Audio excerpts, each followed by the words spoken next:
Got it. All right. Welcome everybody on YouTube. We're so glad you're here. We are just starting the webinar about motivation. Okay. And so let me recap really quick what we're talking about here. This is who we are. This is who we are. This is who we're meant to be. We're meant to be somebody who makes a difference. And it requires movement in order to make that difference. So tonight we're going to unveil our mind from the myths around motivation so that we can design our lives, not just consume our lives.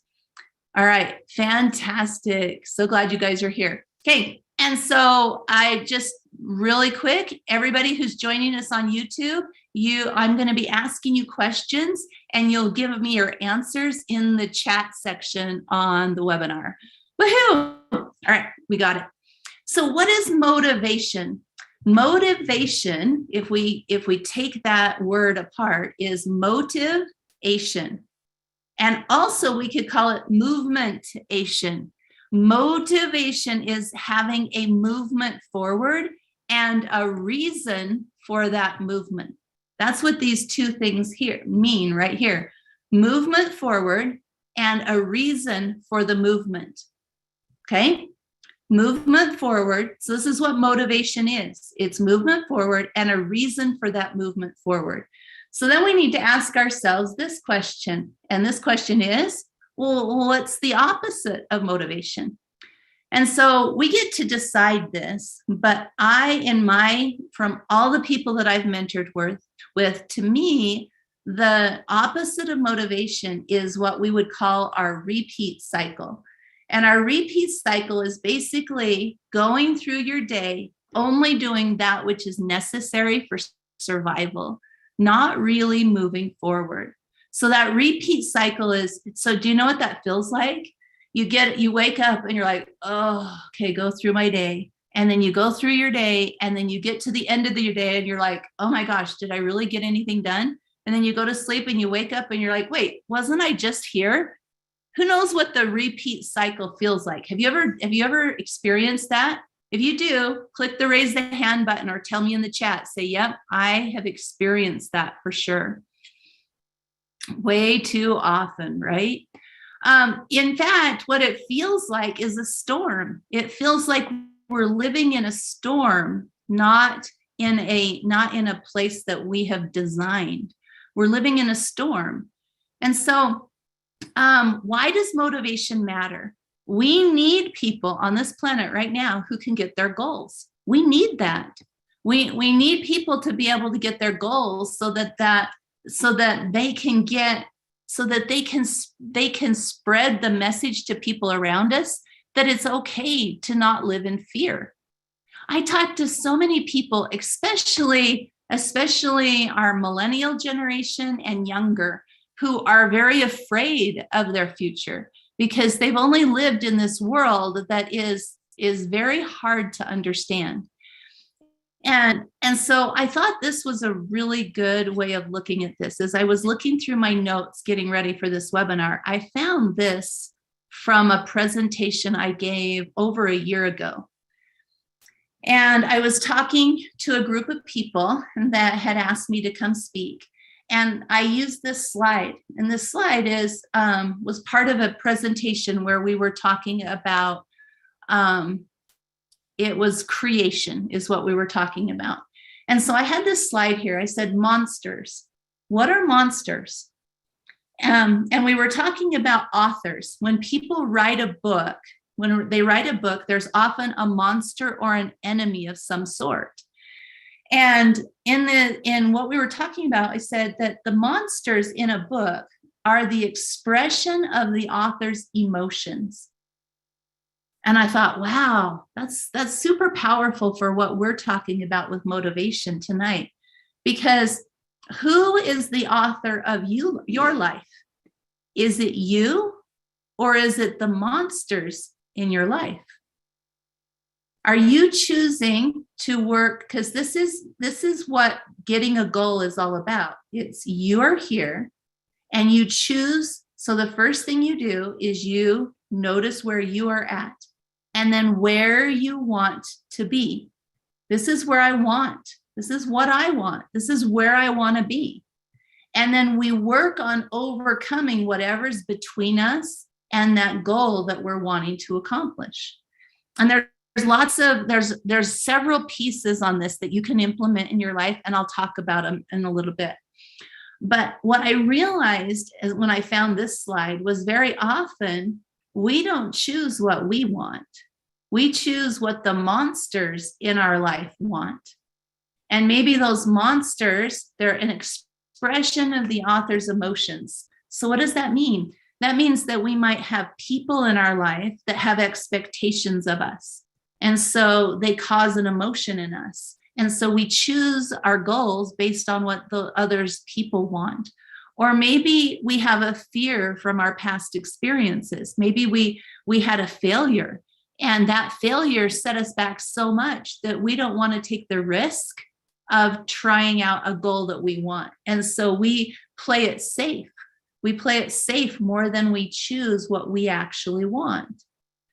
So answer for me on your paper or in the chat, who has been choosing your goals in your life? Has it been you, or has it been the monsters? Who's deciding the direction of your life? You or the monsters? And you don't have to answer that in the chat, but I want you to be very honest about it. Because when I found this, and I'd forgotten about this presentation, and I'm going through all of the slides, and I'm like, wow, this is a really good presentation. I totally forgotten giving it. I've totally forgotten that I'd given it. And I'm like, oh my gosh, I realized that in my life recently, I've been letting monsters choose some of my actions, some of my goals, some of my wants instead of me. Yeah, I want it to be me. And it might be a scales, right? It might be like, it's like 76% monster and 24% me.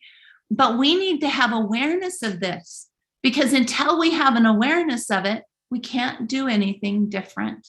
And so if we want a different result in our life, we have to have different behavior. Like Einstein said, the definition of insanity is doing the same thing over and over, but expecting a different result. And so we want to, right? I love that, Joanne. She says, earlier it was monsters, but I'm learning and I'm changing this now. I love it, Joanne. So proud of you. Yes, choose now. We've got to become aware of it so we can make a different choice. And so I found this. I love this. Have any of you ever read the book, The Boy, the Mole, the Fox, and the Horse? Has anybody ever heard of that book? It's by, I wrote it down here. It's by Charlie Mackesy. Charlie Mackesy. And I love this little book because it's a little children's kind of book, but it's written for adults, but it's like a picture book.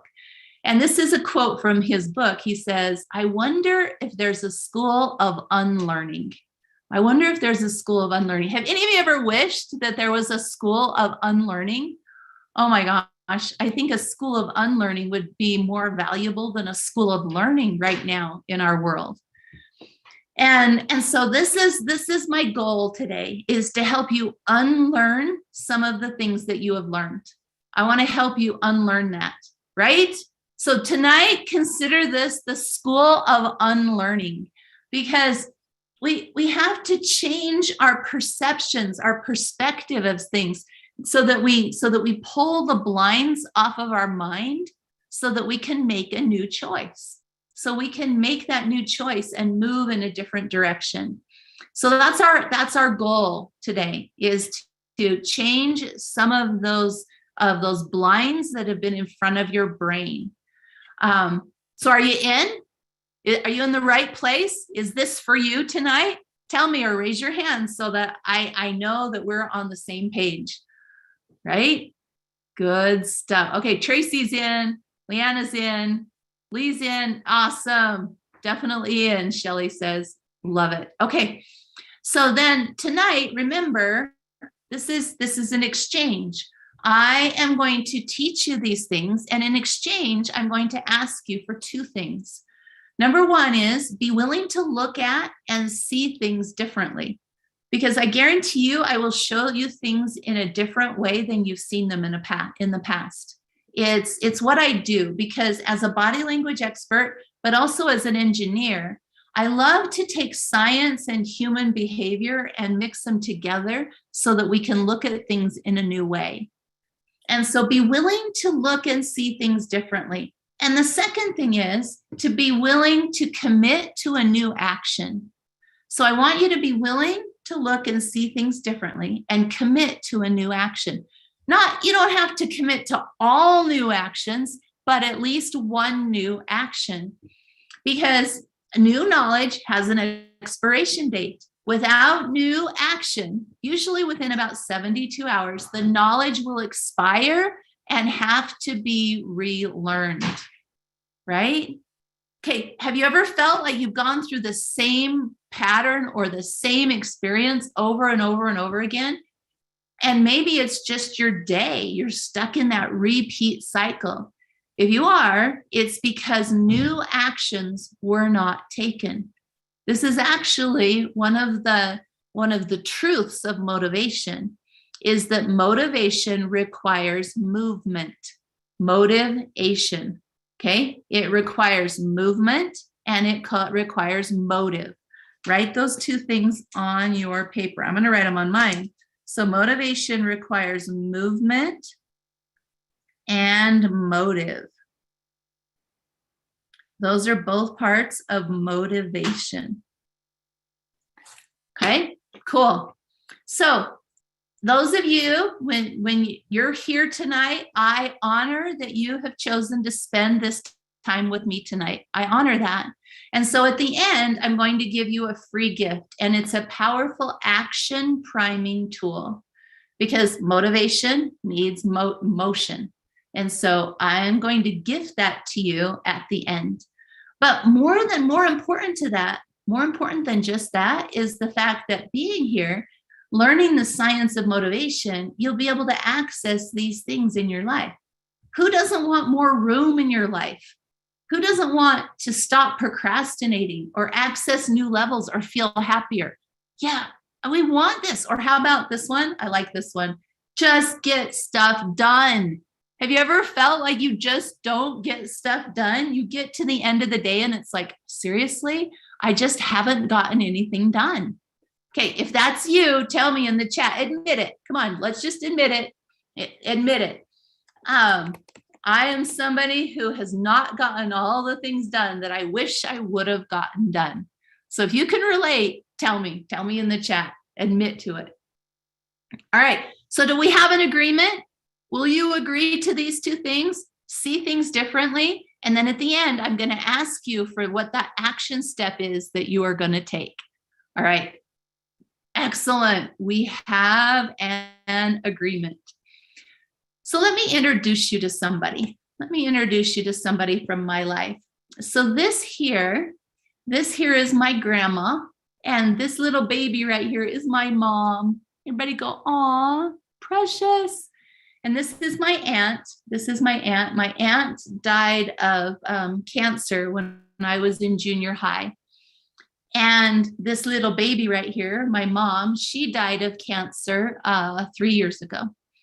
My grandma, she lived to 86 years old. She was 86 when she died. But do you think that there's still things that I have learned from these people in my life that are not helping me to move forward? Do you think there is? So let's just take a look into their life really quick. Look at, this is significant how they're posing in this picture. Here's my grandma, and she purposely had my aunt was trained to stand in front of my grandma if there was ever a picture. If there was ever a picture, her job was to stand right in front of my grandma. And so notice her hands are right here. She's actually making sure grandma is right there because this was her job. So look at this one. Here's my grandma again. There's my grandma. I think she's just so cute. I hope I'm a cute grandma like her someday. But here she is. She's standing between, this is her sister, and this is one of her daughters. And here she is. Look, she's hiding behind these two people. She's hiding there. So what happened is I called my dad last week and I said, Dad, I remember my mom showing me pictures of grandma. And what they were is my grandma had cut herself out of all of the pictures. So you could see all the pictures, but she had always cut herself out. So you would just see the silhouette. She kept all the pictures, but she didn't want her to ever be seen. And I asked my dad if he had any of those pictures, and he could only find this one, because right here, my grandma had cut it right here, because this is where she was in the picture, was my grandma was right here. And so she cut around here and cut herself out of the picture. So this is her husband and 5 of their kids right here. But my grandma's not there because she cut herself out of the picture. Look at this one. Here's a picture of, let's see, 1, 2, 3, 4, 5, 6. It's just the girls. The boys aren't there. Okay. So this is a picture of my grandma and my grandpa. And this is my aunt, and this is my aunt. This is my cousin and my aunt and my aunt and my cousin and my cousin. Here's my mom right there. Look at that. Here's my grandma right there. Look at that. Did she pass this gene on or what? So here's my grandma hiding in the background, and here's my mom hiding in the background. My dad says, I don't have those pictures that you're talking about. I can't find them really fast, but I have the floating head pictures. And I'm like, what in the heck is a floating head picture? And he goes, here, let me send it to you. And he goes, see, here's the pictures where all they are is the floating head. Everybody else is out here where they can be seen, but my grandma is always a floating head. And here my mom learned to be a floating head. And so this is what I have grown up with. This is who I have, what my heritage is to hide. And so I as well I got the gene and I would always hide. But the reason why you hide is what? Okay, looking at this picture, looking at any of them, tell me, why is she hiding? Why is she hiding? What does she believe about herself? What does she believe? Because we all have a family history, right, Melissa? Yeah, it didn't start with you. We all have a family history. Yeah, Brenda, she says, because she probably feels like she's not worth much, not good enough, low self-esteem, that she's worried about other people's criticisms of her. She wants to cover up her body, cover up who she is, ashamed of her body. Maybe she thinks she's fat. Maybe she's too tall. All of these things. So my grandma was 5'7", and she was born in 1910. My mom was born when her father was 58 years old. So she's a lot younger than her parents. And so that might have been way too tall in those days to be 5'7". She wants to feel invisible. All good comments, you guys. I love it when you make a comment because it opens up your brain for the next piece of information. So this is one of the heritages that I have, one of the misconceptions that's going to cloud my thinking and cloud my behavior and this is why we need a school of unlearning.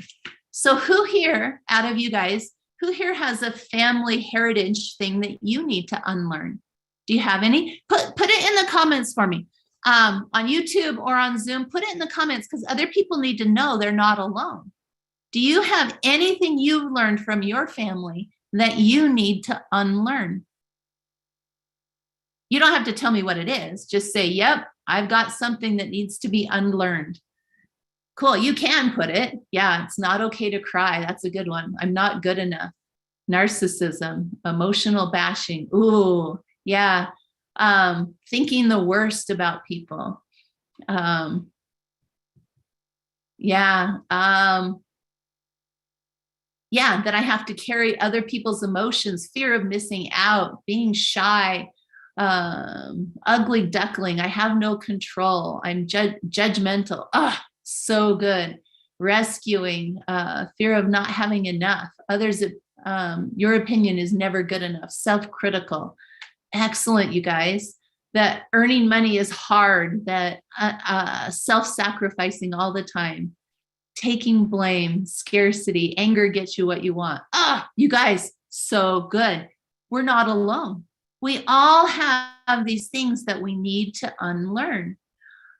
Now, here's another quote from the boy, the mole, the fox, and the horse. See if I can get that name right. From Charlie Mackesy. Isn't it odd that we can only see our outsides, but nearly everything happens on the inside? Isn't that good? We see our outsides, but nearly everything is happening on the inside. So that's what we're doing today, is we're working on what's going on the inside. All right. So if you still are wondering why you should listen to Ann Washburn, let me just show you a little bit about me really quick. I'm a body language and behavior expert. I'm a mechanical engineer. I've done a TED Talk. I'm a personal and group coach and mentor. I've created many audio trainings and programs, and I've worked with thousands of people on stage in front of live audiences. In addition to that, I personally mentor people on a daily basis, and I am also a group mentor on a weekly basis. And so what I'm teaching you is up to date about what the world is facing right now. So these things I'm going to teach you may not have been applicable to you 10 years ago, but man, they are applicable today. I love that. Thank you, Lee. Thank you, Amy. Lee says she's amazing at what she does. And Amy says, just trust us. We have learned so much from Ann. Yeah, so you don't have to take my word for it. But the reason I do it is because it matters to me that as a body language expert, I can see where people are stuck. I can see where they're holding themselves back. I can see these things. So I go through the grocery store and I see all these people hurting and stuck, and where they could be so much more. I see that potential in them. And it's hard for me to watch that and not do anything about it. And so that is why I do what I do. These webinars that I do once a month, I don't charge for them. I do them as a gift because I want people to take action. I want people to take action. The world is made up of physical laws. And one of the physical laws of this planet is the law of the freeway. You need to learn from those ahead of you and teach those behind you.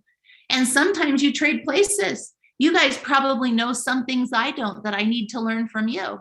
And so we always are in a learning and a teaching process. Okay, so let me just show you how my brain thought through the idea of motivation. All right, so we're going to go science-y for just a second. So you might, if you ever took a physics class or learned anything about Albert Einstein or anything like that, you might have seen some of these equations. So F equals m times a. Force equals mass times acceleration. You may have seen this one. This one might be more familiar. E equals mc squared. You might have heard of that one, right? And so E equals mc squared. Energy equals mass times the speed of light squared. Well, this mass, this m, and this m are the same thing. So don't worry, there's no quiz on this. I just want to show you how my brain walked through this. So I said, all right, well, let's solve this equation for m. Well, mass then equals energy slowed down. Energy divided by the speed of light. So who we are, our physical being, is energy slowed down. That's what we are. As to have mass on this planet, we are energy that's slowed down. Have you ever considered that before? Which I think is kind of cool. So if I now take that and I substitute it into this equation right here, force then is equal to energy that's been slowed down times its movement forward. Okay. So now I'm looking at that and I'm thinking, well, now what does that mean for us? Oh, my slides got out of order right here. So motivation, so force is equal to mass times acceleration. Force, motivation is a force. Mass is emotion and perspective. Because me, I am energy slowed down, but I feel things. I still have energy that moves through me, because emotions are energy in motion. See the word emotion? Oh, I've gotten too sciencey here now. See this right here? Emotion is energy in motion. So me as a being, I am energy that's been slowed down, but I still feel things. I still have energy that moves through me. But the slower that energy moves through me, the less I have movement forward, the less movement forward I have. So motivation is a force, and we want to understand that force. We want to understand that force. So we've got to talk about the human that's involved against that force and the movement, our action steps. So force is pushing against me and my movement. Okay, let me say that one more time.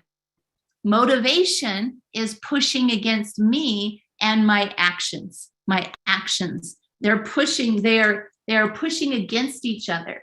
And so have you ever noticed that there's times when you have zero motivation? Well, if you have zero motivation, so this side of the equation is a zero. I wonder if I can write this right here. So if this side of the equation is zero, and then I need to look at what's happening on this other side of the equation to find out why the force is at zero. Why is that at zero? So we're going to look at that tonight. But remember, mass is emotion and perspective. Okay, I am energy slowed down. That was super sciencey, and only 2 people followed me on that. Are we good? You guys follow me? Don't worry, we're not going to get any more sciencey. So we're good. But are you following me here? Just tell me, yep, I got it, Ann. I'm one of those people, smart people that are on here tonight. Yeah, right? Okay, so we have to look at things differently. All right, so now time for the comic relief. I love Awkward Yeti. I think he makes some really funny comics. And I love this one because he's always talking about the brain and the heart. So he says, why is this so hard to move forward with our life? And he says, oh my gosh, brain, why did you bring that with you? Oh, sorry. And he drops it. Past mistakes. He's holding on to the past mistakes. And then heart says, wait, why is this still so difficult? And he says, why did you bring those? And so the brain is also holding on to fear of failure. Past mistakes and fear of failure slow us down. Past mistakes and fear of failure slow down our energy movement. And so they work against motivation. Motivation. So one of the biggest myths I want to bust right now about motivation is that motivation is a one direction force. It's not. Motivation's pushing this way, but me and my action are pushing back against it. And so if you want to have more motivation, you do not have to go with just one side of the equation. You can work on both sides. So that's a bonus myth that I didn't even put on my list of 5, but it's one of our myths that we need to bust, is that if you need more motivation, you don't work on just this side of the equation. You work on both sides of the equation. So we need to let go. We need to allow more in energy movement, more emotional movement will actually help us have more motivation. Okay. So Did I get out of order? Hang on. I skipped all of these slides. Let me go back. We are right here. The 5 myths of motivation. So myth number 0 that we just busted right here, myth number 0 is that, let's see if I can, hang on. Here we go.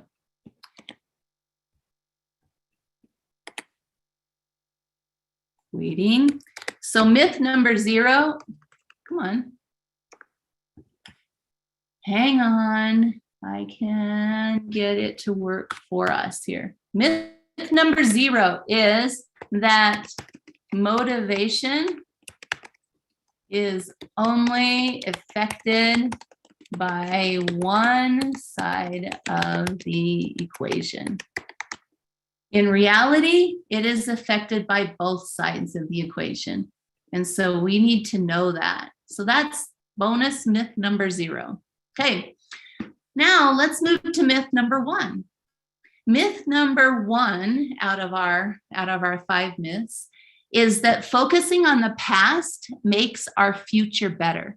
That's actually a myth of motivation, because what people will do is that we think that if we focus on what we've done wrong in the past, that we will have more motivation to move to a good place in the future. So what does this look like? So for example, when I ask people like, well, why haven't you taken action towards your goal this week? And I'll say, well, because I'm afraid that I'll repeat the same mistake I did in the past. Have you ever done that, you guys? Have you ever been so afraid of a past mistake? Remember our little guy down here, our fear of failure? Well, fear of past mistakes, fear of failure, fear of past mistakes, those are a big stopper for us. Those because they cause us to focus on our past instead of on our future. And when we're focused on the past, we're moving through life slowly. If you don't believe me, go try driving your car backwards down the freeway. I'm just kidding. Don't really do that. Don't misquote me there. I'm not really saying go do that. But we can't go backwards in our car as fast as we can move forward, right? And so when we're focused on past mistakes, it slows our progress forward. It slows us down because we're so busy focusing on what happened in the past that we move really slowly. But not only that, we aren't really good unless you got a really good backup camera. We're not super good at being able to direct the direction that we're going. And so moving backwards slows us down, and it causes us to run into other default programs because we're facing the past, not the future. And so focusing on the past does not make your future better. You should be moving forwards and then glancing, that's not, you should be moving forward and glancing in your rearview mirror. When we drive down the road, we drive down the freeway, we look in our rearview mirror, but we focus on the windshield. Do you hear that? We look at the rear, we glance at the rear view mirror, but we focus on the windshield.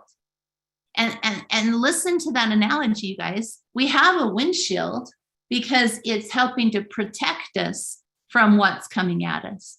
We don't have to, it doesn't mean to not focus on your past, does not mean you're unprotected. And so those are 2 sub-myths about motivation, is that focusing on the past makes our future better or safer. Not true. It's not true. Yeah, we got to put our oxygen mask on ourselves first. We also have to check in with what direction do I spend the majority of my time looking. And I'm guilty of this. That's why I know how to teach it to you, is because I'm guilty of this. I have feared taking risks in my life because of past mistakes. We have to consciously choose out of those, or it stops us. It shuts us down. And so some of you have seen this picture before, but I love it because it illustrates this so well. I was driving down the freeway to Salt Lake City to take my husband to the airport.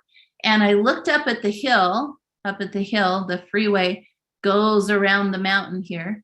And I looked up and there's these windows that in this picture, you just can't see how smart, sparkly, and amazing looking they were. But I pulled out my phone and I took a picture of it. And then I started asking myself engineering kinds of questions. I'm like, why are only some of the windows reflecting like that? Why are only some of them being mirrors? And the answer that popped into my head was just perfect. It was because of where they're pointed. When we're pointed towards our past, we don't reflect positivity. We don't reflect energy that's coming to us. We don't capture it. We don't capture, because that's what the sun is energy that's coming to you. And remember our equation. Let's go back to, where is it? There we go. We got to go back to here that we are, it was that other one, that we are energy slowed down. And so we're actually have the opportunity to have more energy on us because things like the sun are pointed at us. You guys chose to face in a positive direction by joining this webinar tonight. And so whoever shared the link with you, be grateful to them for sharing it with you because it gives you an opportunity to have more energy moving through you. We want to put ourselves in situations where more energy flows through us because that actually helps us with our motivation equation. And so we want to point ourselves in that direction. We want to point ourselves towards those positive things in our life. Okay, so myth number two, worry, control, or anger will motivate. Anybody ever been guilty of this one? We almost all are. And the reason why is worry, control, and anger. Well, especially control and anger from the adults in our life when we were young were motivators because they caused us, if somebody was angry, we got our butt in gear and started moving, right? Because their anger was a hot emotion. It got us moving. You were all kids once, and so you probably all experienced this. I know that if my dad would yell, man, I did things much faster than if he was in a good mood. Just saying, we're all humans, and so we've experienced this kind of thing. Where this gets us in trouble as an adult is that we forget to unlearn the messages from our youth. And so now we know that anger got us moving when we were a kid. So now we look for anger as an adult to get us moving. And so where this will play out is we'll either shame ourselves, or yell at ourselves. Have any of you ever said, "Oh, I'm so stupid," or "Man, I can't believe I'm so dumb," or I wish I wasn't always so bad at things. Have you anybody ever said any of those negative things about themselves? I'll raise my hand. Yeah, me. Because remember what I told you? I told you that our brain wants to default to what it knows. It wants to default to the subconscious programming where it's not, look at this, feels safe, but not only safe, familiar. So if I get mad at myself, that is familiar. It's familiar. And so we think it will get us moving because it got us moving when we were a kid. But the myth that we're dispelling here is that is how motivation works.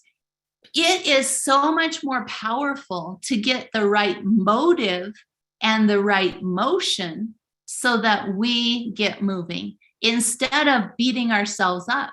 And I like how Heather said this. Sometimes yelling at myself in my mom's voice motivates me. Right? It's what's familiar.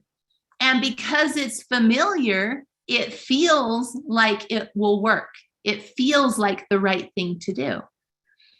But the reality is that's not the best way to motivate. It will motivate. I should put our good, our best motivators, motivators.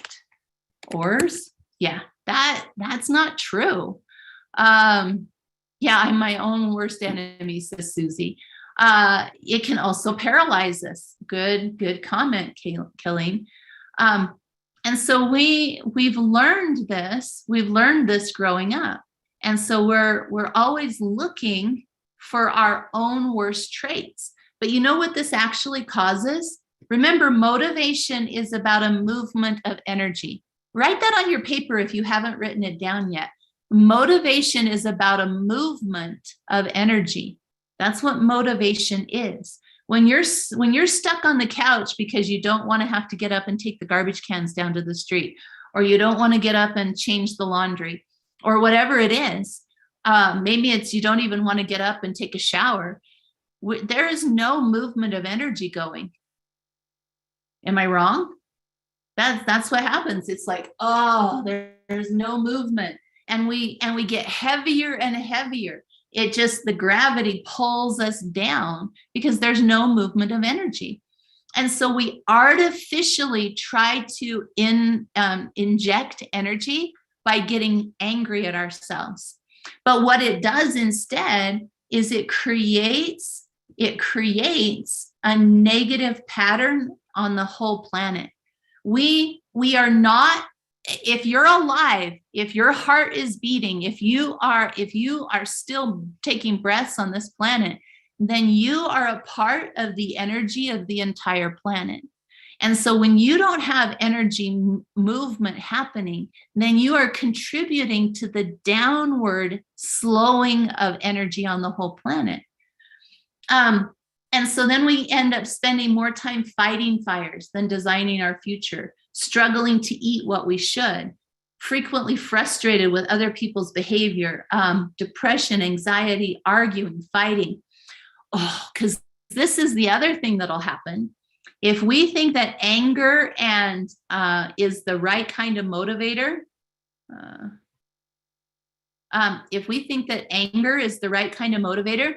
we will pick a fight with somebody because we're trying to get energy moving.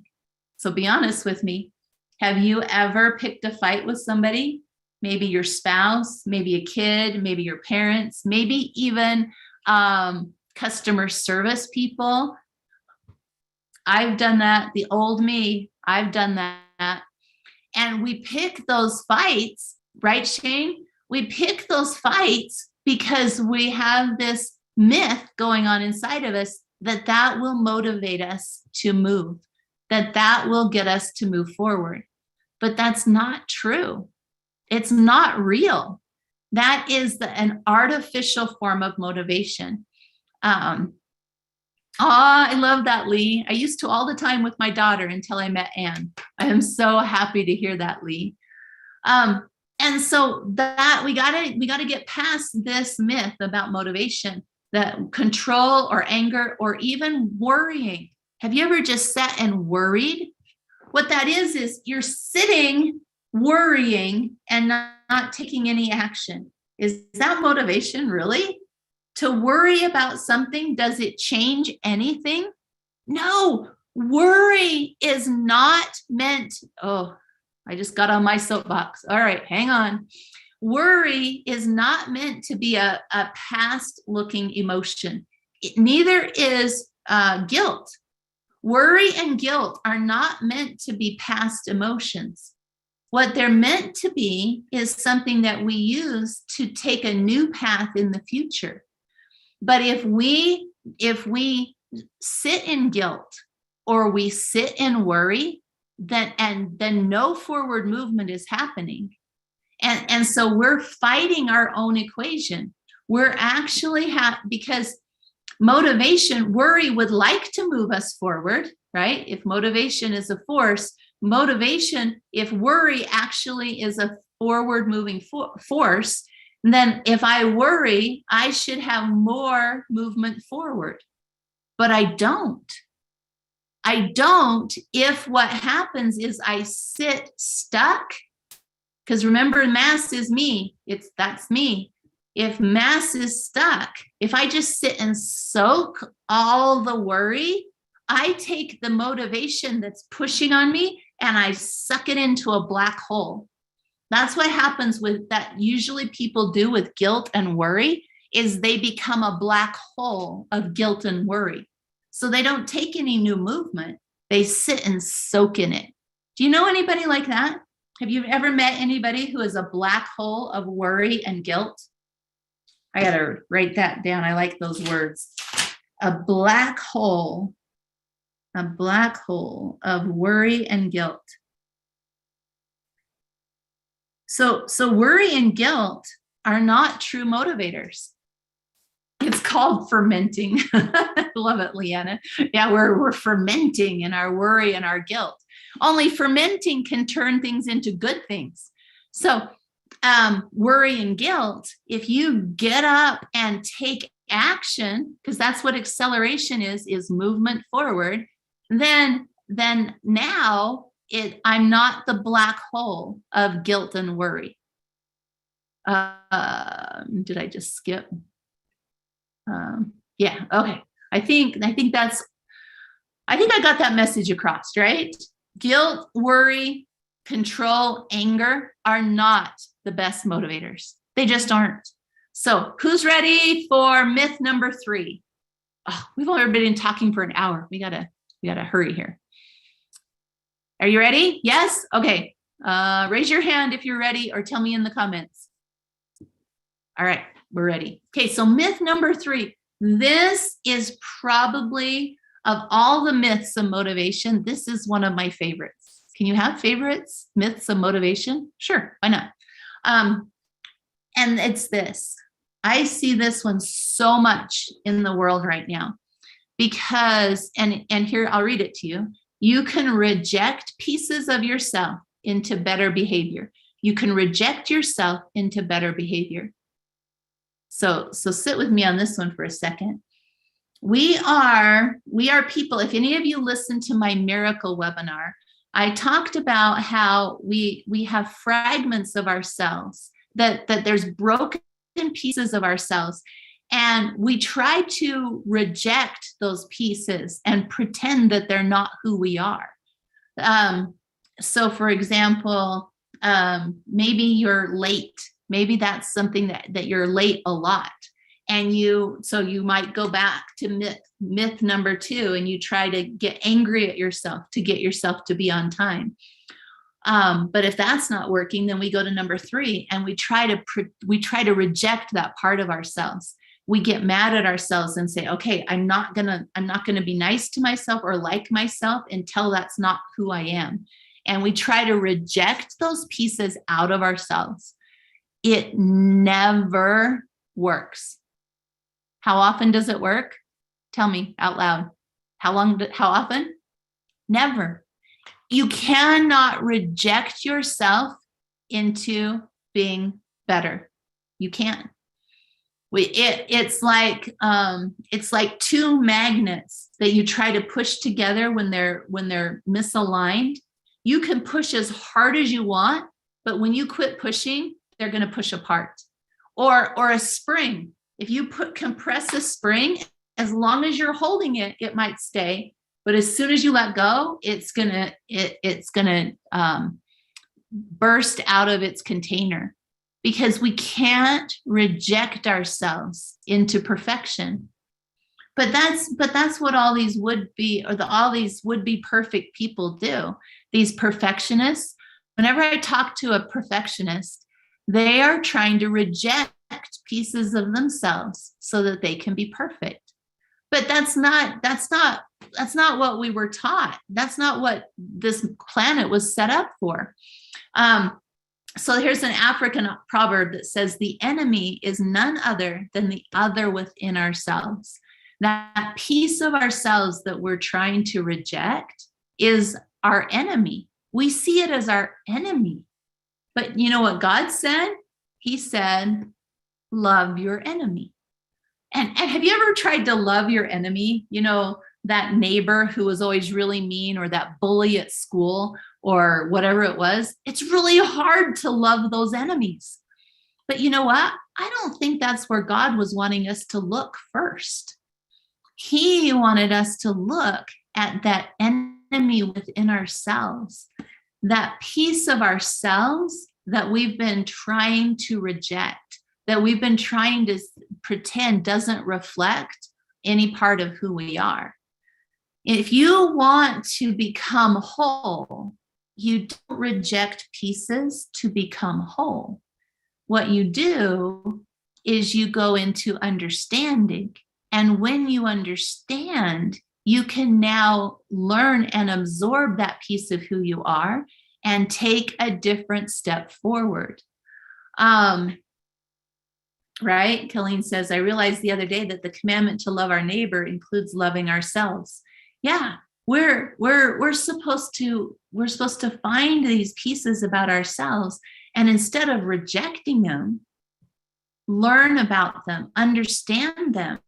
Instead of beating ourselves up for being late, we gotta upgrade our perspective and find out, well, why does that bother me to be late? Why do I choose to be on time? Why do I want that more than I want to be late? Because, right. Oh, where did it go? I just showed it to you out of order. Where did it go? I'll just tell you. So that when you listen, when you learn from me long enough, you'll hear me say that my definition of being an adult has nothing to do with a date on the calendar. For example, my son, he is going to turn 18 at the end of this year. And he and I were talking the other night, and he said, you know what? I'm not ready to quit being a kid. And I said, well, guess what? I don't believe that being an adult is a date on the calendar. It might be a date that we get to have different things in the law. Like if you're 18, you now can vote. That might be true. When you're 16, you can drive a car, or 14 when you're in Idaho. But that's an arbitrary outside of us thing. What we're here to do is to figure out, who am I on the inside? All of the pieces.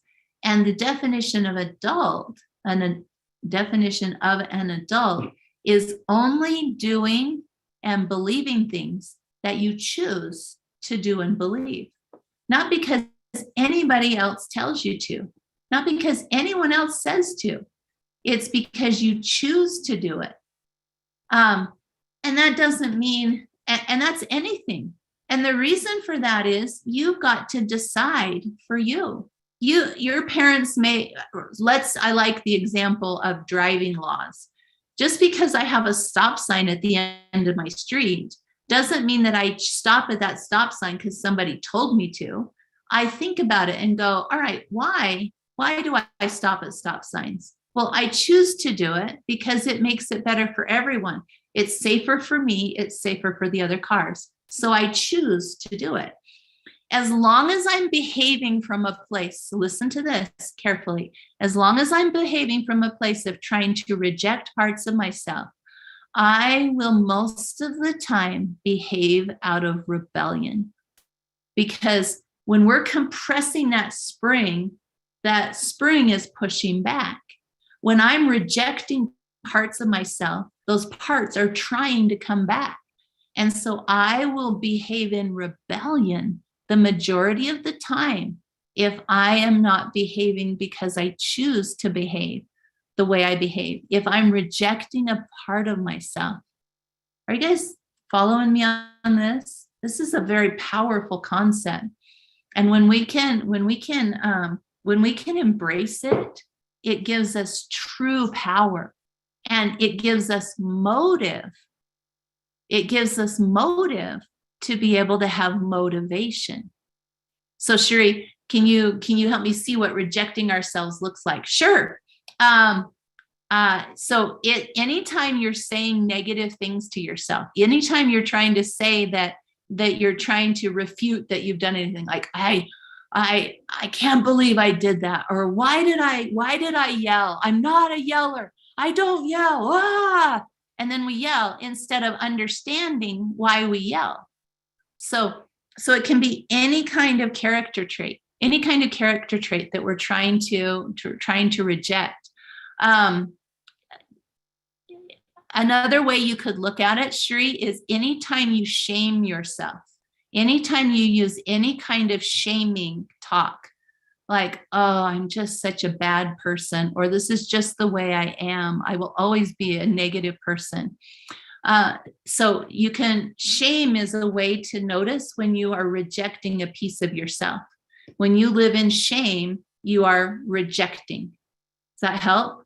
Okay, good. I'm glad you asked. I'm sure somebody else wanted to know that too. Yeah, it's known as our shadow self, Christopher says. Exactly. But we got to embrace those shadows. We got to embrace those pieces. And I like the idea of looking at it as a fragment of ourselves, because a mirror, just because you break a mirror, doesn't mean that the pieces of the mirror quit working. So some people use that term shadow, but shadow doesn't have the same reflective quality as light. And so I really think it's helpful to think about it as a fragment of a mirror, because each of those pieces still reflects a piece of who I am. And by receiving and accepting those and understanding them, now I can make a new choice. Now I get to be that adult and do things because I choose. Instead of giving my power away to somebody else, I get to pull my power back to me. So rejecting ourselves is not motivating. Accepting ourselves and making choices, that causes movement forward. So let me just recap this one really quick. We want to quit living in the black hole of worry and guilt and shame.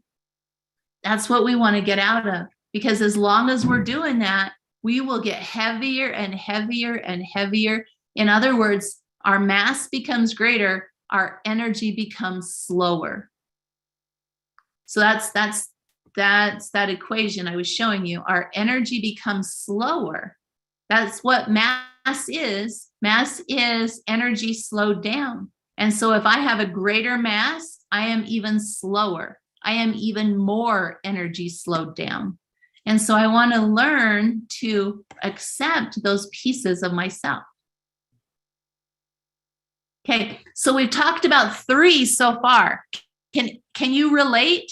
Raise your hand or tell me in the comments if you can relate to any of those 3 so far. Can you relate to any of them? I can relate to all of them. Focus on the past will make my future better? No. Anger is the best motivator? No. You can reject yourself into better behavior? No. I love it. Lori says 3 of 3. Yep, all of them. Yeah, this is why we'll regress, Kelly. Great comment. Okay, so it's time for myth number 4.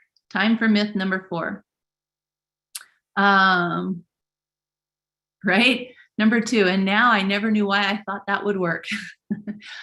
Number 4, I can hide from pressure in avoidance. Ooh, what does that mean? Anybody here avoid anything? I dare you to tell me in the comments. Yep, I avoid things. Or maybe you'll just avoid that. I asked a group of people I was teaching one time to make a list of things that they avoid. And here is some of the list. There's some of the list. It took 1, 2, 3, 4, 5 lines of code here. So look at some of these. You ever avoid exercising or getting past the hurt? Do you ever avoid making mistakes? How about dreaming bigger? What about getting close to people? Do you avoid people? Oh, I used to avoid all people. Yes, Rand said it. I sometimes avoid people. Yep, me too. How about, do you avoid putting ideas into action? Do you avoid, oops, there we go.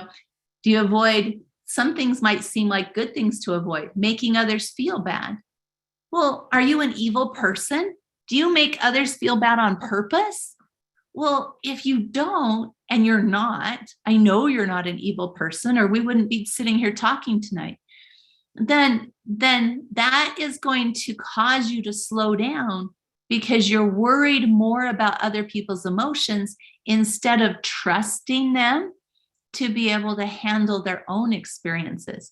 We can't tiptoe around on eggshells all the time and be able to move our energy up as a whole. Because remember, I said when we slow down our energy, we slow down the energy of the planet. So if I want to raise my energy and raise the energy of the planet, I have to start to trust more. So we could talk about that one for an hour, but oh, I like this one. This person said, I avoid anyone who saw me when I was at a better weight. I avoid trusting people. I avoid looking nice. Okay, there's all kinds of things that we can avoid. Can I show you the pages again? Sure. So here's all kinds of things that we can avoid, and you can make your own list.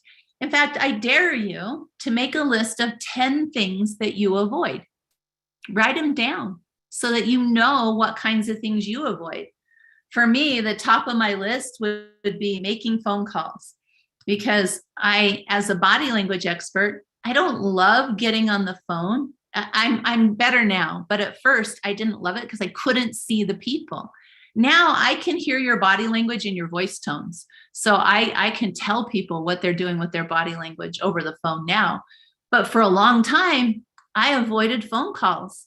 And the majority of the time, the things that we avoid are things that will grow us. They will grow us. I'll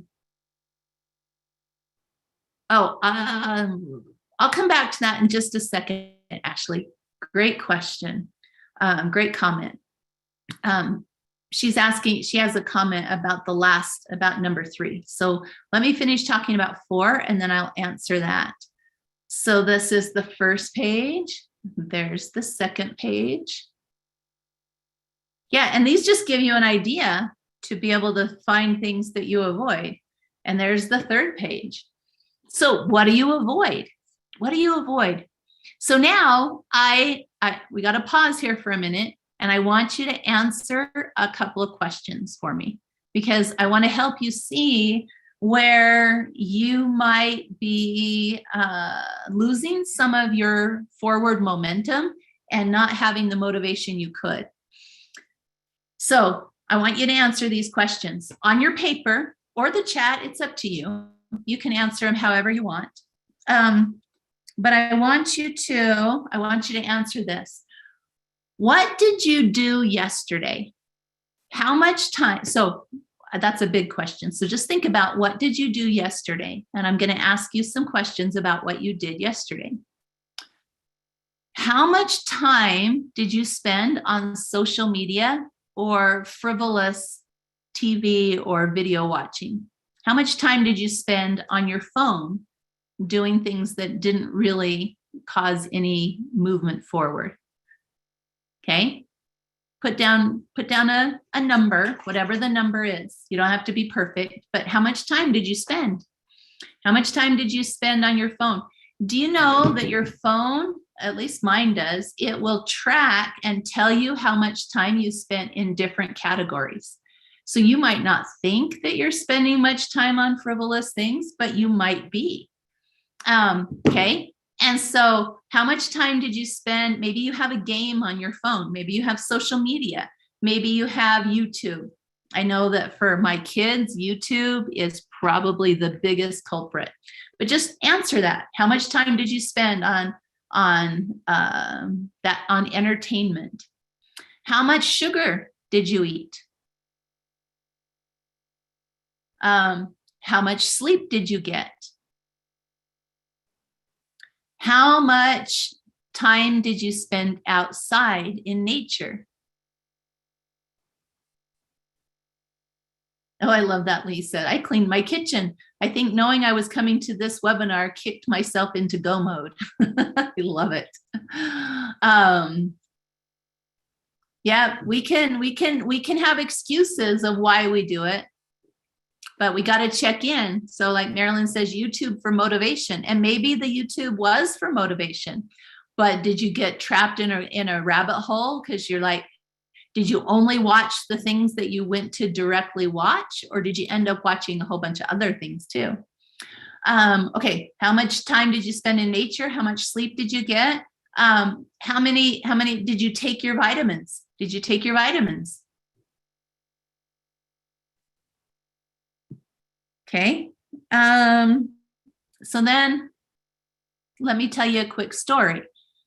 In Break Free Intensive, I used to tell the story about it was the two wolves. It was the two wolves. And you guys probably have heard the story. And it's an old Indian legend story, I think. And they said there's two wolves. And I don't remember how it goes exactly, but the grandpa is talking to the grandson. And he said, if there's two wolves, which wolf is going to live?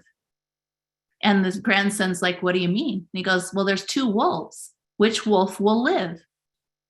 And the grandson's like, I don't know, which wolf? And the grandpa says, you have to answer the question. And so he had to really think about it. He's like, which wolf would live? He goes, what does that mean? I don't know, the one you don't kill? And he finally came to the answer. He goes, oh my gosh, Grandpa, I know what it is. The wolf that lives is the wolf you feed. So what wolf are you feeding? Do you feed the wolf of sugar? Do you feed the wolf of mind-numbing things on the internet or on your phone? What wolf do you feed? Because what you avoid when you're avoiding doing things like cleaning the house, or you're avoiding making those phone calls, do you also avoid sugar? Do you also avoid the phone? Do you also avoid TV? No, that's the crazy thing. When we're busy avoiding something, we have to do something to numb the motivation. We have to numb the motivation, because otherwise we'll be tempted to get up and get something done. And so we have to, we get to look, what wolf am I feeding? The wolf? Because you aren't, I guarantee you, you're not just sitting there doing nothing. You have to numb yourself and keep yourself from getting the things done that you're trying to avoid. So on these avoidance lists that I gave you, some of those things are positive things you're avoiding, other things are negative. But if we separated those into two lists, when you're avoiding positive things, motivating things, you are going to do something off of the negative list in order to be able to numb the motivation, because the motivation wants to be there. It's an equation. If there's something good that you want and you start taking movement towards it, the motivation goes up too. When I train car salesmen, because I train all kinds of people in body language. When I train car salesmen, they always have a comment. They always say the best time to sell a car. Do you know when the best time to sell a car is? Is right after you sold a car, because your energy, your body language, everything is very positive right after you had a positive success. And so that when we're going to do one or the other, you guys, when you're in avoidance. So number 4, I can hide from pressure in avoidance. You cannot hide from pressure in avoidance, because you will have to numb the motivation. You will have to numb what is trying to propel you forward. And we do that by mind numbing on TV, or sugar, or salt, or avoiding nature, or not taking a shower.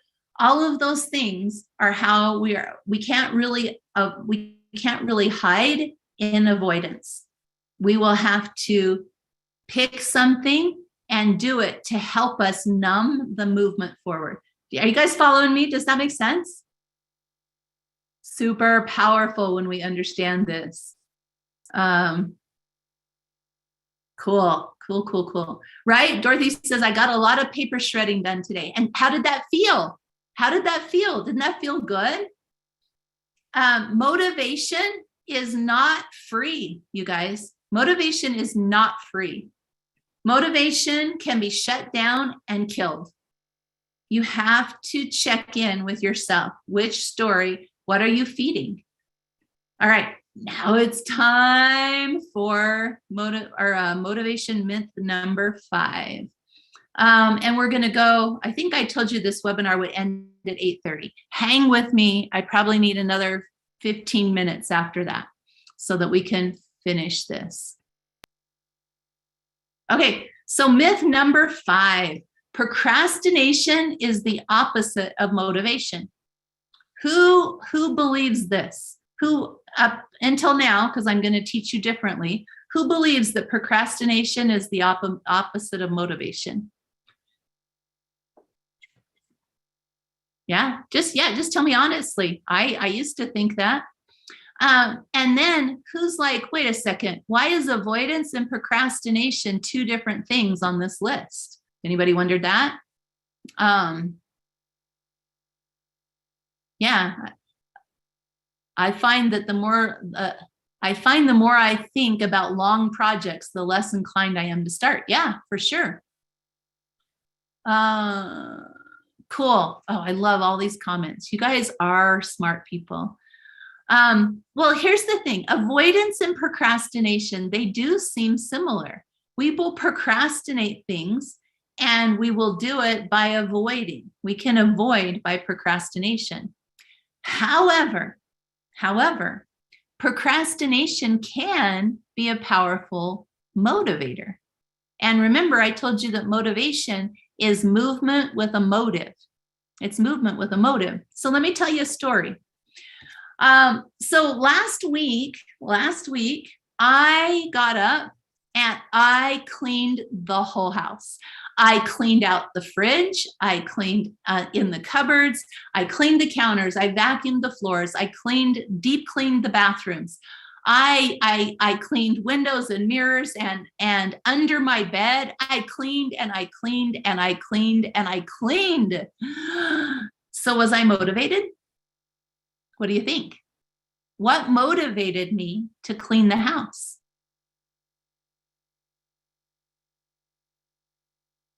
Okay, answer that question. Was I motivated? Oh, you guys, it was so awesome. I cleaned so much. I dusted. Under things was clean. Everything was vacuumed. The stairs were clean. I love that. Everybody's like, guests were coming. No guests were coming. No guests were coming. So was I motivated? Come on. Does that sound motivated? Oops. It sounds like motivation, right? I struggle with cleaning too. I totally struggle with cleaning. I don't do it voluntarily very often.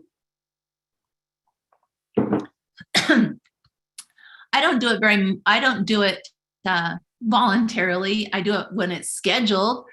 But why did I, excuse me, I got a tickle.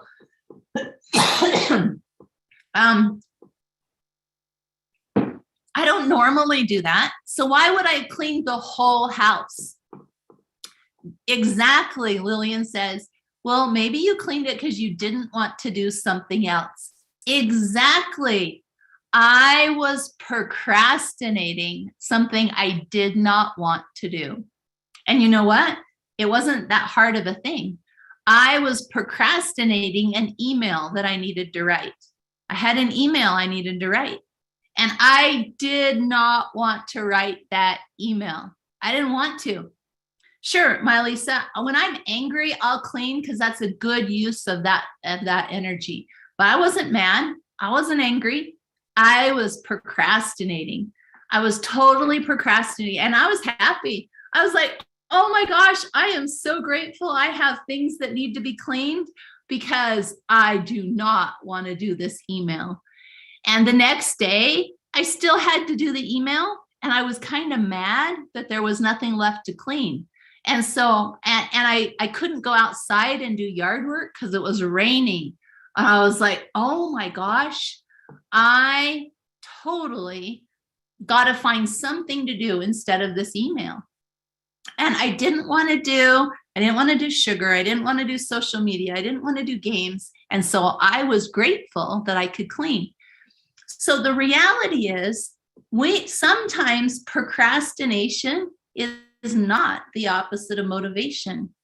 Sometimes we're working really hard and really fast because we are avoiding something that we don't want to do.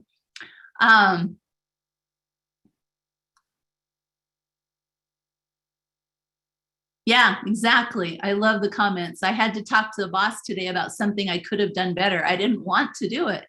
But I attacked it head on and met him very shortly after he asked me to do it. So it wouldn't fester. Very wise. So I would suggest you watch for procrastination, because procrastination can be an indicator that we're avoiding something else. And also, you can also look at it in a positive way. You can say, you know what? I really don't want to do that other thing. So, you know what? I'm going to use that energy for the next hour, and I'm going to go do something else.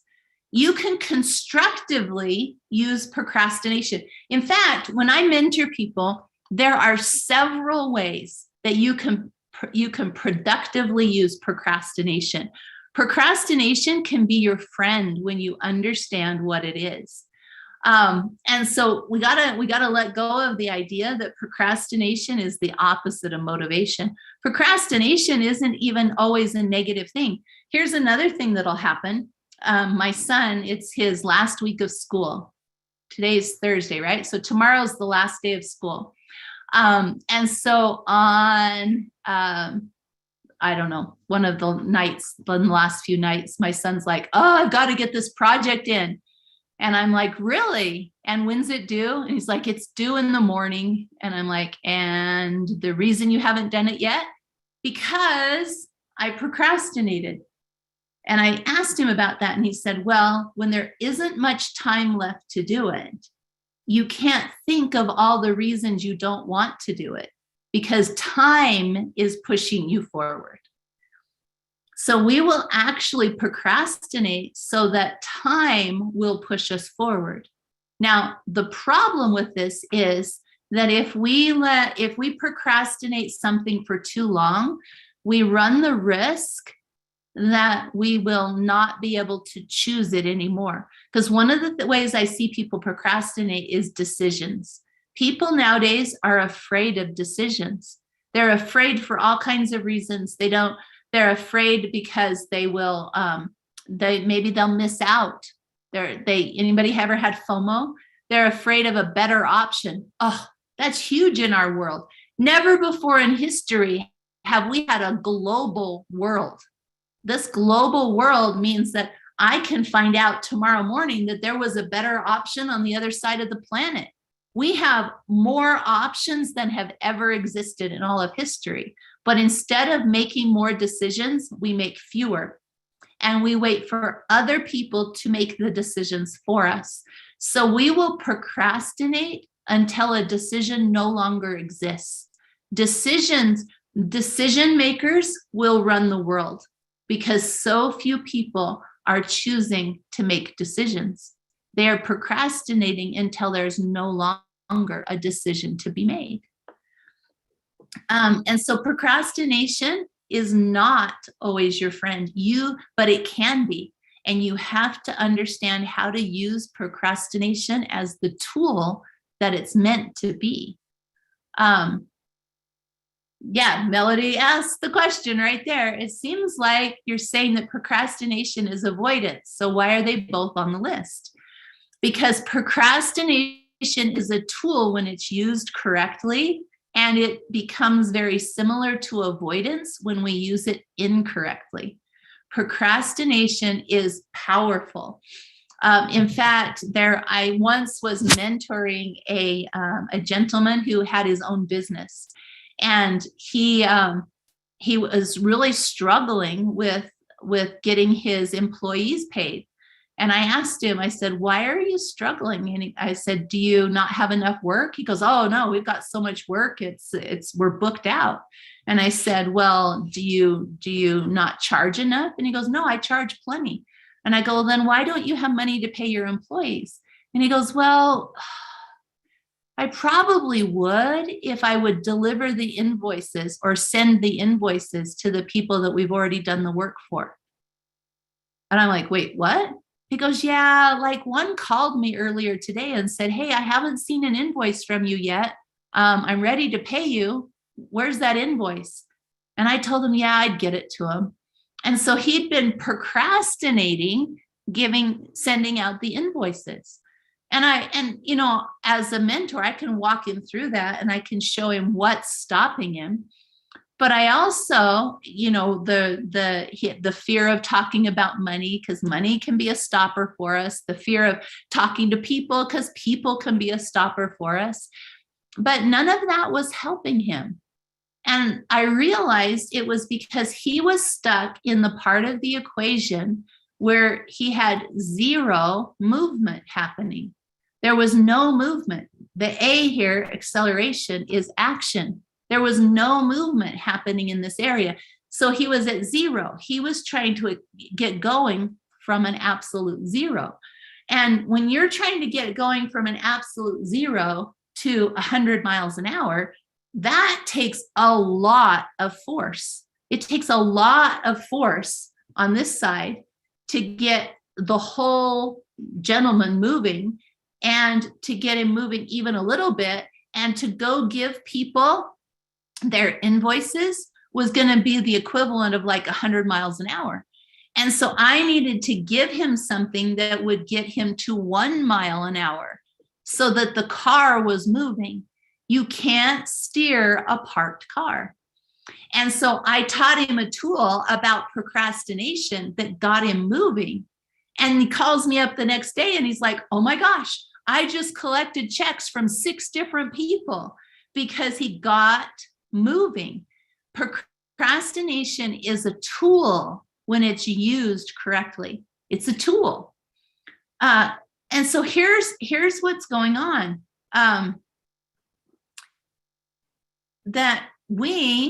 Here's the picture, okay? So for my right-brained people, here's the picture. When it comes to accomplishing a goal, what is motivation? Well, motivation can be, so there's always something between us and that goal. And that something, remember from here, can be that monster that we haven't looked at yet. And whoops, wrong button. Here we go. And so we may not want to get past that. Here we go. There we go. We got to get over it. So first we've got to ask ourselves questions. Are you capable? Am I capable of accomplishing this goal that's on the other side? And so for this gentleman I was mentoring, he was like, yeah, I'm capable. I can totally give him the invoices. Well, can you see yourself doing that? He's like, well, sure, I can do it. I just go to their door and give it to him, or I send it in the mail. Are you worth it? And then we had to work on this one for a while because he wasn't sure that he was worth it. He wasn't sure he was worth getting that goal. And so once we've done that, once we've answered those questions, what it comes down to is this. There's a couple of options. One of them is I need to make my goal clearer, which means it gets bigger so that I can see it. So maybe I can see it up over the top of this wall. Because until I can see it, it's hard for me to accomplish it. So if I can become so clear on this goal that it starts to peek over the top of the wall, then that will help me want to get up and over and get to that goal. The other thing I can do The other thing I can do is I can grow me. I can grow my understanding of me. And the more I grow me and the more I accept pieces about me, the more I can see over the wall. And if I can see over that wall, I feel more capable. Remember the first question? Are you capable? I feel more capable. And the more capable I feel, the more committed I will be on what I want and why I want it. So the best thing to do is to become clearer on that goal and to grow me and understand more parts of myself so that I have both. That is very motivating because it's like, oh yeah, for sure. Now I can move over here and get what I want. But if I can't see it, then I'm going to be really quick to step into one of our myths of motivation. I'll step into one of the things that tries to stop me with motivation. And maybe I'll avoid, maybe I'll get angry, maybe I will, I'll try to control things into a better future, or I'll shame myself and focus on my past or reject a piece of myself. But all of these will work against me unless I work on being able to see where I want to be. So where I'm at and where I want to be, there's messy in the middle. There's messy in the middle because here I am, but getting to there, I'm going to have trial and error. There's going to be risks. There's going to be things that don't work out the first time. And so the reality is that I've got to be willing to go through that messy in the middle. And some of that messy in the middle is going to be old programs. It's going to be rules that people have given me that aren't serving me as an adult. Maybe they gave them to me as a child and they're not helping me as an adult. There's events, maybe there's disasters, there's storms, there's other things, there's time, there's other people's opinions of me, there's junk food and junk thinking, and then there's drama, there's all these messy things. And I need to be able to navigate all of these. And any of them are what they're trying to do is trick me into staying stuck, trick me into staying where I'm at. And so to be able to get to point B, I need to understand my identity. I need to quit making excuses. I need to get moving. And so all of those things are very, very powerful in helping us get from the slow place that we are. Because this is what would we call this? This is the repeat zone, right? That's where we're just stuck in that same day and we're going through the same day over and over and over and over and over again. But I want to transform me and my vision to a place where I'm in the fast lane, where I feel freedom and excited and have better relationships and I'm more certain about where I'm going. Because this is the risk. The risk is that we'll stay stuck. Because if I can't see where I'm going, if I believe that I'm small, and if I believe that what I want is not worth getting, then the monster in the middle always wins. If I don't believe it, the monster wins. But that's not who you guys are. That's not who you're meant to be. You're meant to grow. You're meant to grow yourself. And what grows you is obstacles. What grows you is mistakes and upgrading your perspective about those mistakes. Because when you can upgrade your perspective about a mistake, you know what that mistake becomes? That mistake becomes a platform you can step up on so that you can see over the top of the wall easier. Did you know that's what obstacles are? But most people, what do? They go over to that obstacle, they pick it up and they put it on their back. And now they wear it. Some people wear it as a badge of honor. And then, or other people wear it as drama or woe is me. And now it's like, I can't see over that wall because this obstacle is crushing me. But that's not what our obstacles are meant to do. We're meant to have an upgraded perspective. And when we upgrade our perspective, we put that obstacle off of our shoulders onto the ground in front of us, and we can now step on it and look over it. Look and use it to step on, to look over the wall, to get past those monsters that have been trying to stop us our whole life. Because answer this on your paper for me. How many monsters have been trying to eat you? How many? What's the number? Whatever number pops into your head. How many monsters have been trying to eat you? Have been trying to get you to believe in your smallness? Have been trying to get you to not look over the wall? It's like, oh no, there's monsters there. Let's go over here. Let's do something different. So tell me, what's your number? Put it in the comments for me. Just your number. How many monsters have been trying to eat you? 23, 20, 14, 5, 6, 7, 20 again, 8, 13, 10. Yeah, these monsters try to get us to play small instead of taking the tools and using them for what they're meant to be used for. And so we're meant to be able to stand up and increase our movement forward. That's the real equation of motivation, is to get ourselves moving. And so if I'm procrastinating lots of things, do one little thing off of that procrastination list, and that will get you moving. Have some kind of movement.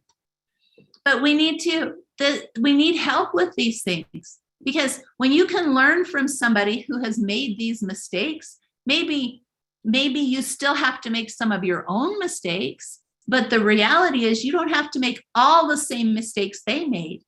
And so this is why I do what I do. So I can show people, hey, avoid this one and this one and this one. And now look, you can be to your goal faster because you don't have to take all this time making all the same mistakes. Please go back 2 slides. That would be good if I knew what order I had just clicked on them on. This one, maybe. What did it look like, Vivian? Okay, so we're trying to move forward. So we need to understand our identity. We need to understand our identity. We need to understand how to visualize where we want to go. We need to understand that. Because if I can't understand where I'm going, then I have no reason to play bigger or to step up and look over the monster wall.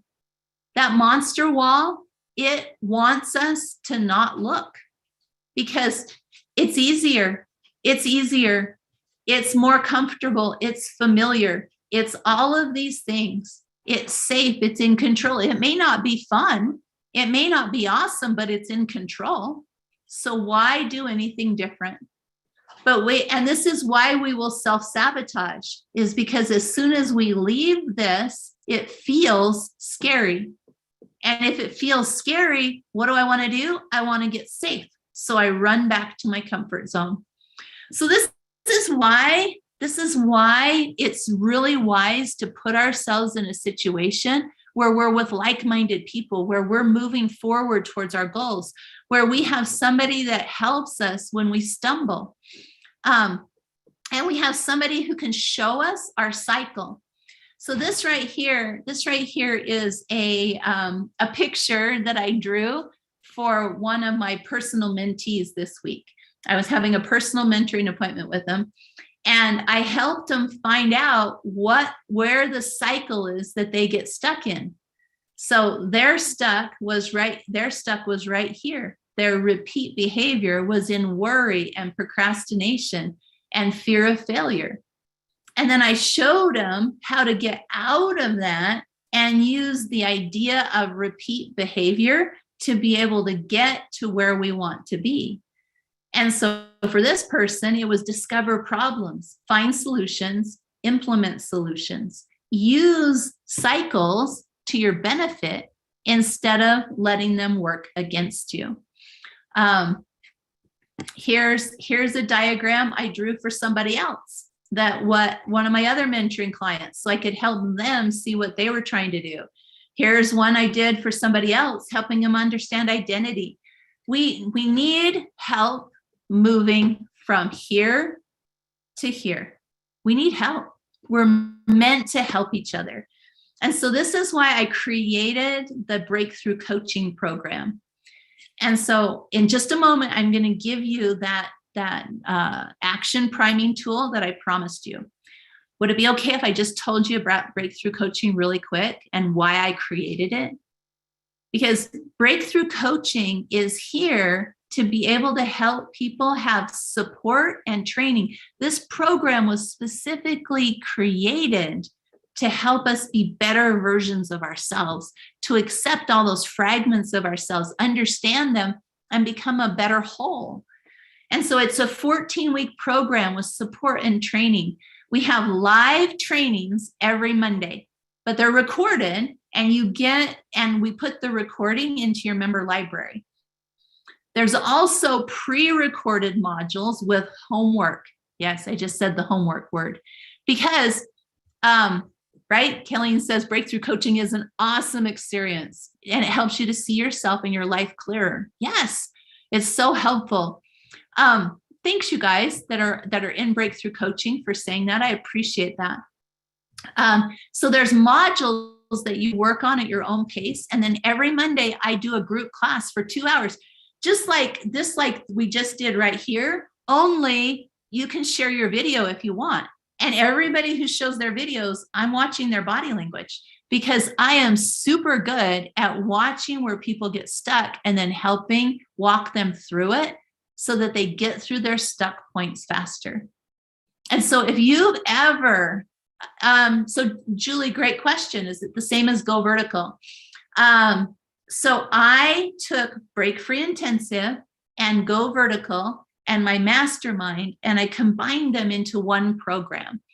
And so the pre-recorded modules are kind of like the old Go Vertical, which is a great question, Julie. Everything else, so the Monday classes are like the Break Free Intensive. So I'm mentoring people in front of the whole group.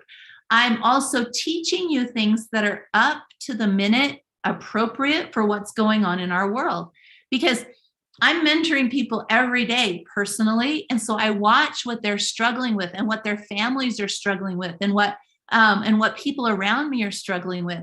And I give you help with those things before you've even encountered the problems. And so it's 14 weeks every single Monday. The old Go Vertical was only 6 weeks. And the trainings are recorded and put in your member library. We keep 3 of them in there at a time.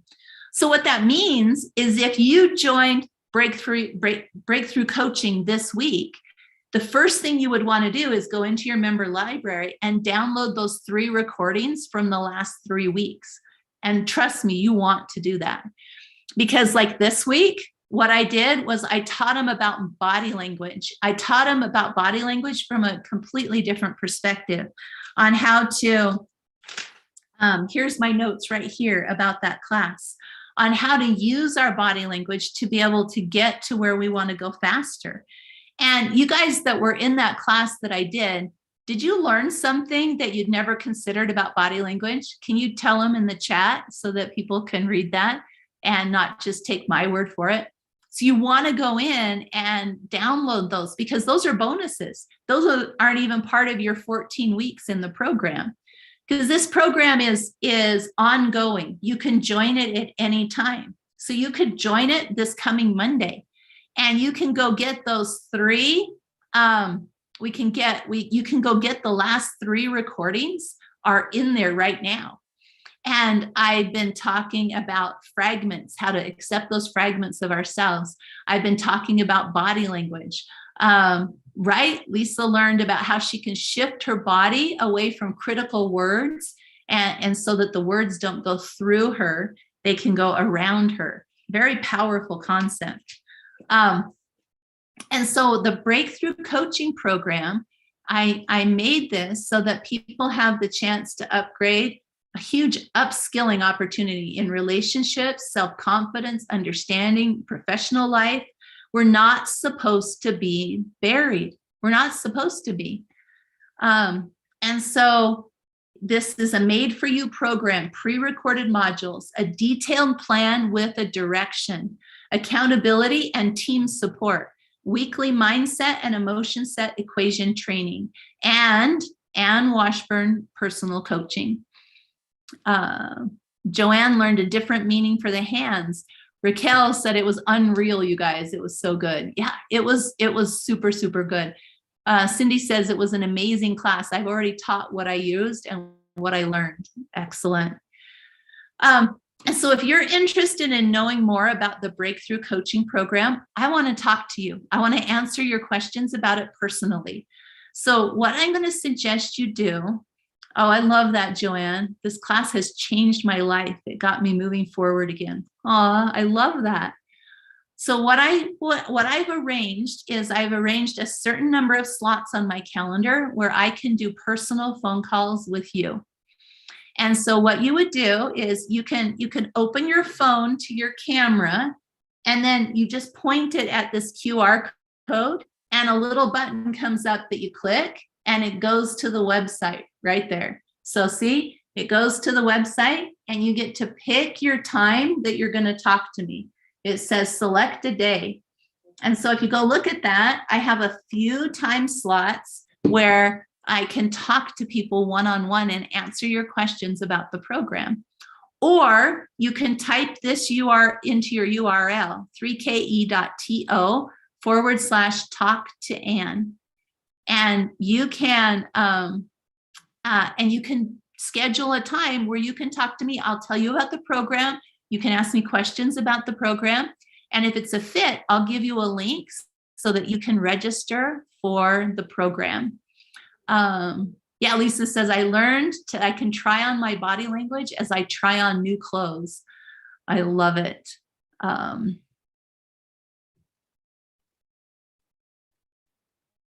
Yeah, I love it, LA Prepper. I love what you're saying there about science. I love it. I've got some other scientists on with me tonight. I love it. And so right here, this is our action priming tool I'm going to give you. It's right behind this screen. But there's one more bonus I want to give you is this. When you click on this, when you click on here and you select your time, then you'll select the time, and then it's going to ask you some questions. And there's only so many time slots. And so you got to answer the questions and push submit, or else somebody else can try to take that time. Like I just tried to click on that one, and it shows that somebody else is trying to take that time. So I want you to go do it. Go select it. Go select your time. Answer your questions. Don't get too worried about answering them perfectly. Just answer the questions and schedule your time, and I'm going to call you. It says on there that one of our team will, but it's going to be me. And so you want to make your phone call and then let me answer your questions about the program. Because imagine where you can be 14 weeks from now. Imagine if 14 weeks from now, instead of playing small, you've learned how to play bigger. You've learned how to get the monsters in charge of your life.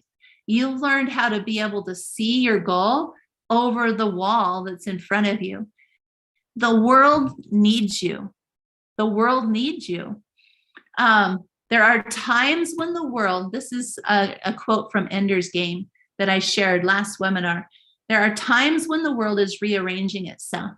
And at times like that, the right words can change the world. We live in a time right now when the world is rearranging itself. It absolutely is. And so be the person that makes the difference in this world. You are needed. You are absolutely needed. And so if this has resonated with you and you want to understand more of this, Ashley, you should book a call with me. I really want to answer your questions that you had, because you asked great questions. I love watching. That's a great question, Heather. What if you know you need something, but you don't know what you really want? Let me answer your questions. Let me tell you about the class and see if it's a fit for you. I would absolutely love to be able to share that with you. You are meant to be a change agent. Just like me, I am different than my mom. I am different than my grandma. I learned great things from them. But you know what? I also choose to upgrade. So here's a picture of me that I love with my boys. I have 4 boys, and this one's my husband. And I love this picture too, because it's got my Spanish shirt on that says, "Here, there are no excuses." There are no excuses. It's one of my CrossFit shirts. But I thought it was really fitting for this because I'm not letting my family programming be an excuse. I'm not letting my upbringing be an excuse. I'm not letting my last week be an excuse. I am choosing a different path forward. I am choosing to face my future, because as I face my future, I get out of my repeat cycle. I get out of that cyclone and I move forward towards a life where I know I'm enough. So one last quote from our book about the boy, the mole, the fox, and the horse. "What's your best discovery?" asked the mole. And the boy said, "That I'm enough as I am." Yeah, I love that. And I love this.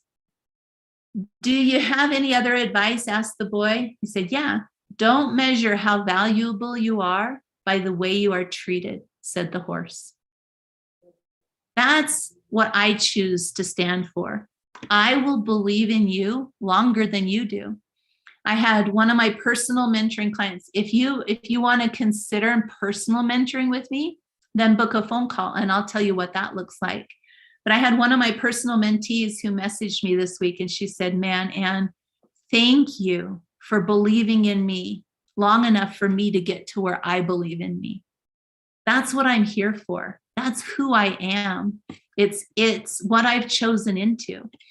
And so my last incentive for you, if you haven't booked your call yet, if you haven't decided, if you haven't gotten brave enough, or you haven't decided you're willing to get out of your own way, if you haven't done that yet, then here's my last incentive for you.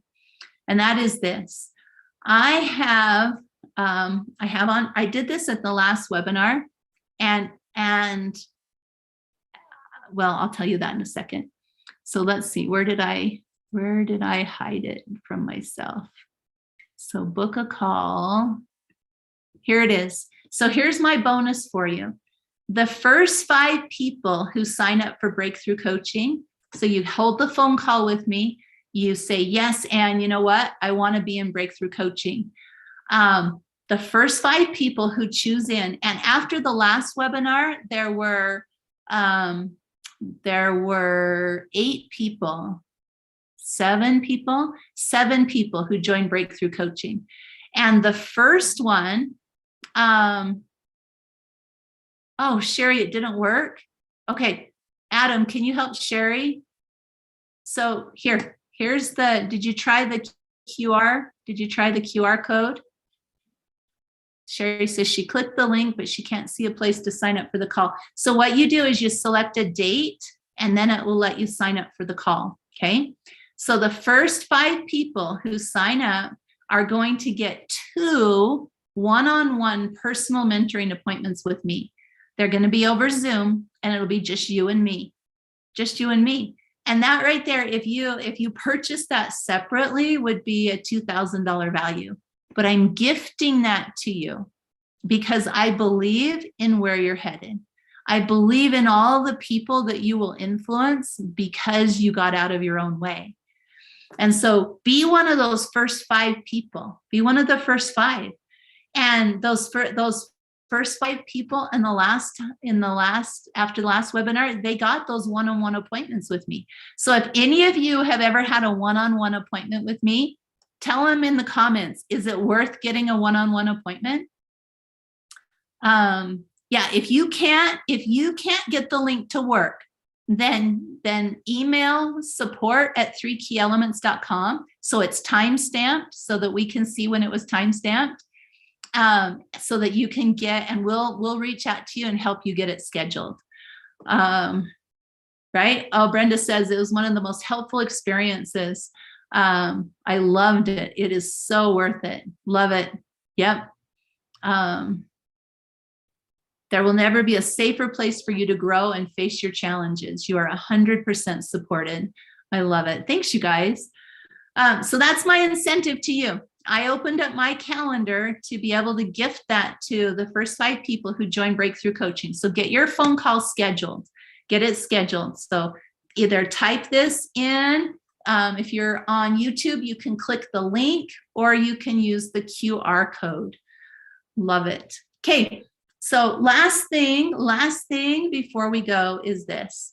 So action priming. So I can't remember who asked this, but somebody asked this. They said, I still don't quite understand how procrastination is a tool, can be used as a tool. So this will help answer that. So first of all, you got to read from my comics. Here's my other favorite comic, Shen Comics. Love them. Look at this. So here's a guy and his mood is kind of blah. Then a problem jumps on him and his mood goes down. And then what happens? He wrestles with the problem and his mood goes even further down. But then he solves the problem. Woohoo! And what does his mood do? There's his mood because he solved the problem. And so then he's like, hey, thanks, problem. Yeah, because when do we feel best? When we've solved a problem. So why did the car salesman think the best time to sell a car is right after selling a car? Because they just solved a problem. It felt good. So we can use this concept to prime ourselves for action. So how do you do it? So go solve a smaller problem. If you have a big problem to solve and you're getting stuck, go solve a smaller problem. Solve a little problem. This is what I taught that gentleman that owned his own business. I told him, instead of going and taking the invoices, I said, go do something little. Go make a phone call. Go clean up your silverware drawer. Go wash your socks. Go solve a problem. Make a decision or do something off of your procrastination list. Go do any one of those. All of those are action priming. The other thing you can do, if you can't do any of those, go let go of 5 items. Go let go of 5 items. Okay? That will get you moving. If you clear up space in your life, those 5 items, that will get you moving. So take a picture of this. Oh, I should have, hang on. Let me fix it really quick. I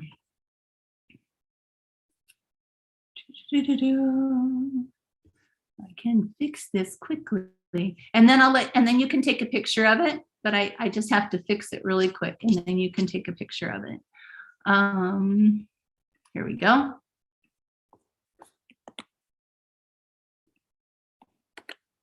Almost. Oh my goodness. There we go. And here.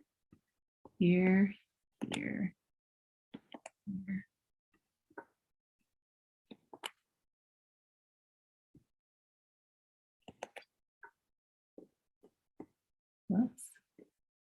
What is going on?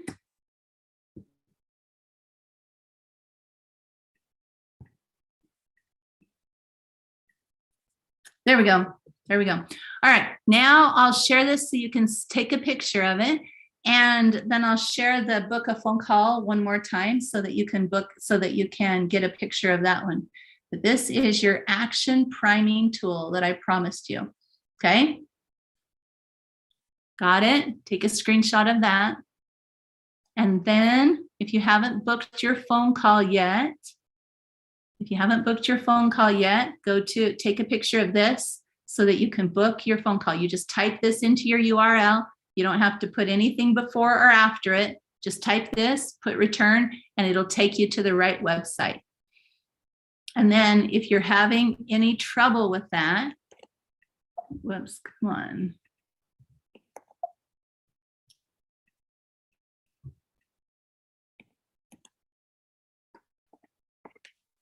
There we go. That didn't quite work. Here we go. Go email support at 3keyelements.com. See this? We can solve problems in the moment. There you go. There's the website right there. 3keyelements.com or talk to Ann. Cool. I have absolutely loved being with you guys tonight. So the last thing, remember, I told you I was going to ask you was I want to know what your action step is. What is your action step that you're going to take because you were here tonight? Maybe what you're going to do is you're going to look at what you avoid. You're going to write down a list of what you avoid. Maybe what you're going to do is you're going to share this link. We will leave the recording of this webinar up on YouTube for 3 days. For 3 days, you can go see it. So you can share this link. Working on judgment, what a great idea. I'm going to go take an action. Good job, Marilyn. I'm going to clear out some stuff and make room to receive more. Or maybe what you're going to do is you're going to get on the phone call and you're going to talk to me, because man, that'll be a lot of fun. That is a ton of fun. So everybody who has been on YouTube or everybody who has been on Zoom tonight, way to be here. Now let's go take motivation, and remember that motivation is motive plus motion. That's what it is. It's motive plus motion. So you got to have a reason, and then you got to take action. Have a reason and take action, even if it's a little action. A little action gets the car moving, and then you can steer the car. You can't steer a parked car. So go get moving. So thank you for last thing right here. Thanks for helping us bust the myths of motivation tonight so that you can be the designer of your life, not just the consumer of it. And I want to help you know that your future self is thanking you for your action you're taking. Your future you will thank you for taking the steps that you are taking this week. You guys are awesome. Thanks for being here. Have a great night. And I look forward to getting to talk with you guys on the phone. Bye-bye.